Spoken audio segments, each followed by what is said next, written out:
Hello all the aspirants. इस video में discuss करेंगे the smartest way to start CSIR NET exam. कोई बात नहीं, अगर स्टार्ट कर भी लिया है तो ऐसे पॉइंट जो आपको ध्यान रखने हैं उसके ऊपर इस वीडियो में डिस्कस करेंगे। ओके, मैम भी मुझे दिख रही है। मैम आप भी ज्वाइन कर ही लीजिए सेशन में, हम दोनों ही ले लेते हैं। तो नाराज मत हो जाना अगर मैम का फोटो थंबनेल पे नहीं दिख रहा है तो, ठीक है।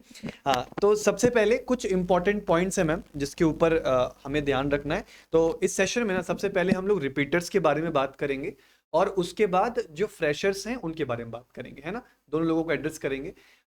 रिपीटर्स जिनका एग्जाम एक बार वो दे चुके हैं, हो सकता है सेकेंड अटेम्प्ट हो सकता है थर्ड अटेम्प्ट हो, उनके लिए जो सबसे इंपॉर्टेंट है, मैं कितने दिनों से चिल्ला रहा हूँ, रिस्पॉन्स शीट उसका एनालिसिस आपको करना होगा, उसको सेव करके आपको रखना ही होगा।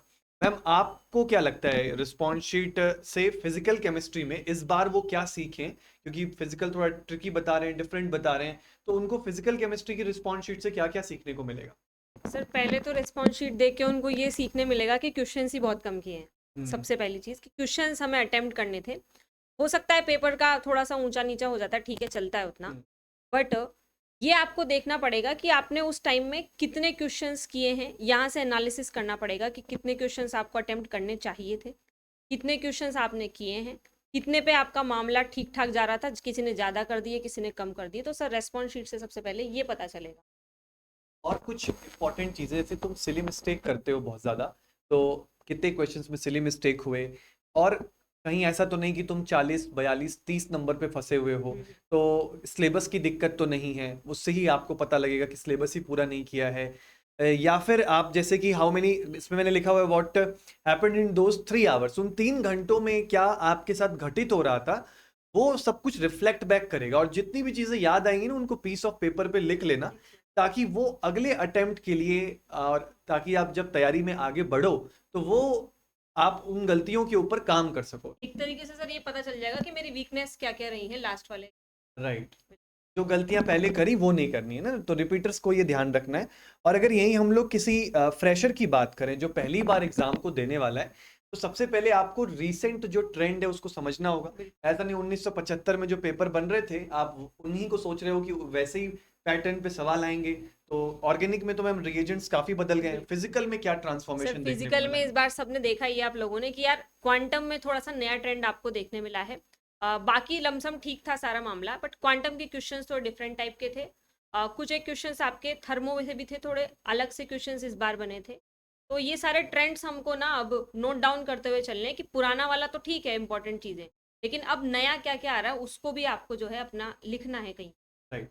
और एक चीज और कि किस टॉपिक से कितने मार्क्स के क्वेश्चन आए हैं, ये हमेशा अप टू डेट रहना है आपको। रिपीटर्स भी ये चीज करेंगे ही करेंगे। जैसे हमने जब टॉपिक वाइज, सॉरी, ये पेपर डिस्कशन लिया था मैम, तो शुरू में हर टॉपिक का बाइफरकेशन दिया था कि किस यस। टॉपिक से कितने नंबर का आया है।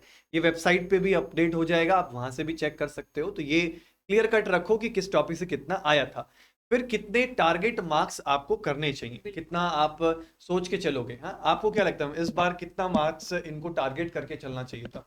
सर इस बार का अगर हम देखें तो मेरे हिसाब से पिछली साल बार का जैसा कट ऑफ है, इसी बार का इतना ही कट ऑफ अभी भी जाएगा, क्योंकि एक पोर्शन आपका इजी है, टफ है, तो टफ वो है, बैलेंस इक्वल है, आउट हो जाता है। नॉर्मलाइज हो जाती है चीज।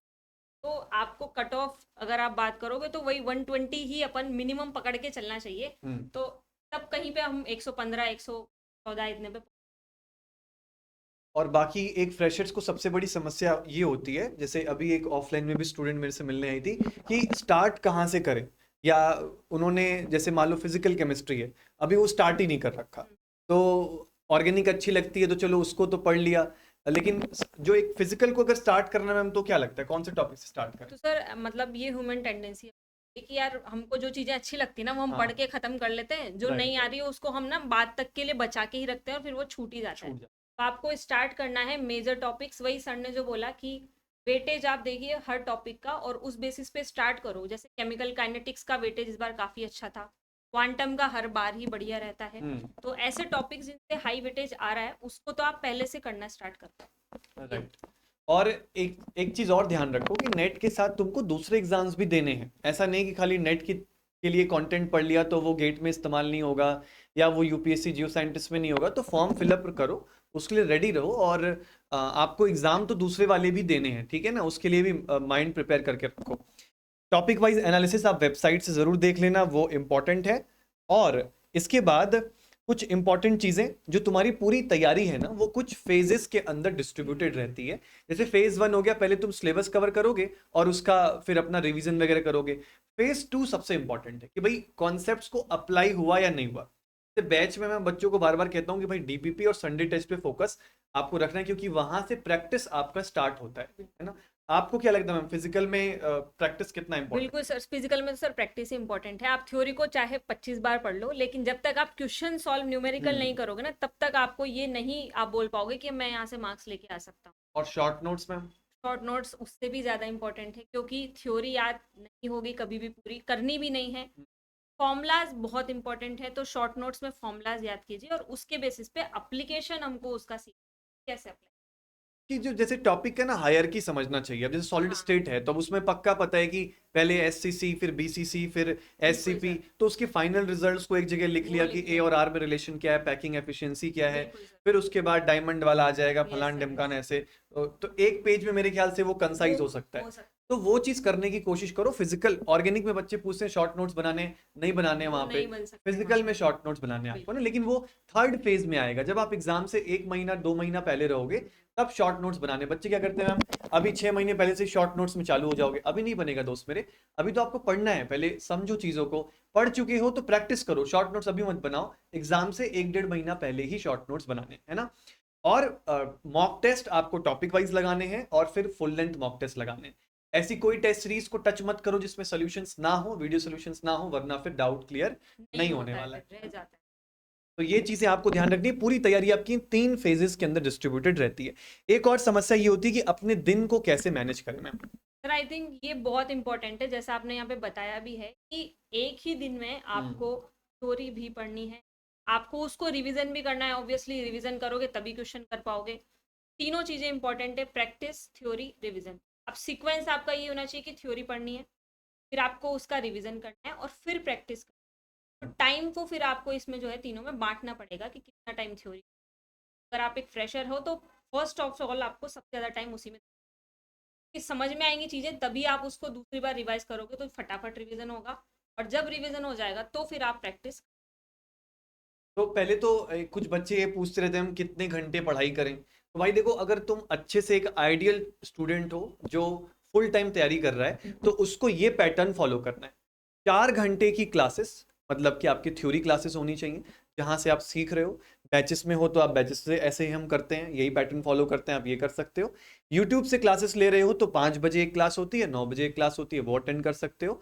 इसके बाद 2 घंटा उन्हीं लेक्चर्स को खाली रिवाइज करना है। 1 घंटे में एक लेक्चर, दूसरे घंटे में दूसरा लेक्चर। और फिर सबसे इंपॉर्टेंट 2 घंटे का प्रैक्टिस। ये करने में सबसे ज्यादा मौत आती है मैम। Yes. प्रैक्टिस करने में सबसे ज्यादा तुमको मुश्किल लगेगा, लेकिन उस पार्ट को स्किप मत करो, उसको करना चालू करो, और वो भी अकेले बैठ के प्रैक्टिस करना। क्लास तो तुमने यूट्यूब से लगा ली, सीख लिया, लेकिन जब वो प्रैक्टिस करो तो तुम अकेले बैठे हो और कोई नहीं है दोस्त मेरे, तभी वो प्रैक्टिस फ्रूटफुल होगा। और फिर सबसे इंपॉर्टेंट कंसिस्टेंसी।